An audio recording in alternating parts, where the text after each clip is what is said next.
Grabe yung nangyari kahapon mga kadunatics. Sobrang hanga ako kay Senator Pia Cayetano. Grabe yung tanong niya kay Luistro. Ang masasagot na lang ni Luistro kahapon no your honor, no your honor, no your honor. Kawawang nila lang. Ang nilamon talaga at sinabon ng buhay itong si Luistro. Ang nangyari kasi kahapon, eto. May dalawang subpoena yan. Subpoena ad testificandum at subpoena duces tecum. Kahapon, binasa nila ang documents. It means subpoena duces tecum mga kadunatics. That's evidence by documents. Ang ad testificandum kasi, yun yung ipipresent mong witness with his testimony. Yung physical talaga. Isalang mo doon. Yun mga kadunatics. Ang kahapon, binasa nila ang documents or ang affidavit ni Las Cañas. Binasa ni Matibag. Kaya pumalag talaga ang defense team. Bakit? Isinama pa to dito. Kaya nung nagkataon na nabigyan ng pagkakataon si Senator Pia Cayetano, tinanong niya talaga si Luistro. Sabi niya, okay, Mr. Presiding Officer, very clear daw sa rules on evidence mga ka-Dunatics na sa Rule 132 Section 19 may two types of evidence daw doon, public and private. Na kung i-present mo yung private documents, kailangan na notarize ng witness or ng kung sino man ang nag-present doon. Okay? Napag-alaman kahapon, hindi pala notaryado yung binasa ni Matibag ang na-affidavit ni Las Cañas. Okay. Ngayon, may exemption. Private evidence.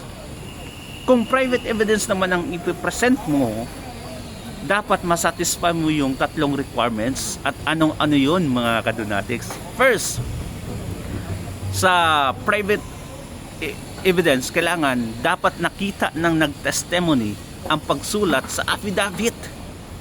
Si Matibag mismo, dapat nakita niya na sinulat ni Las Cañas ang affidavit na yun. Okay? That is sought by evidence. Nung tinanong si Luistro, sabi ni Luistro, no your honor. Ang pangalawa, okay, ito, dapat may genuine handwriting or signature ang affidavit na yun.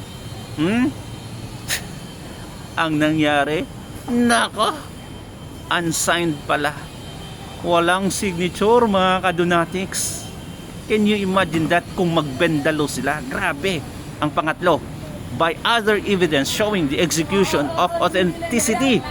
Meaning, mag-provide ka other evidence na magpapatunay na tunay yung binasa na affidavit kahapon. Sabi ni Senator Pia Cayetano, did you provide this? We don't, Your Honor.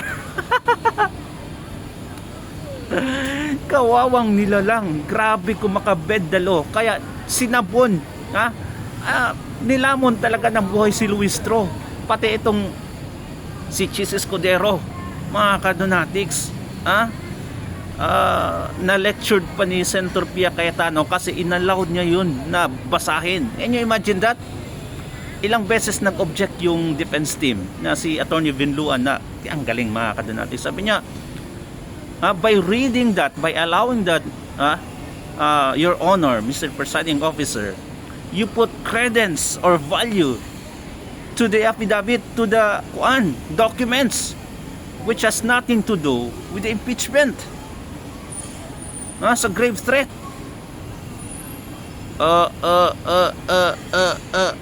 Wala eh.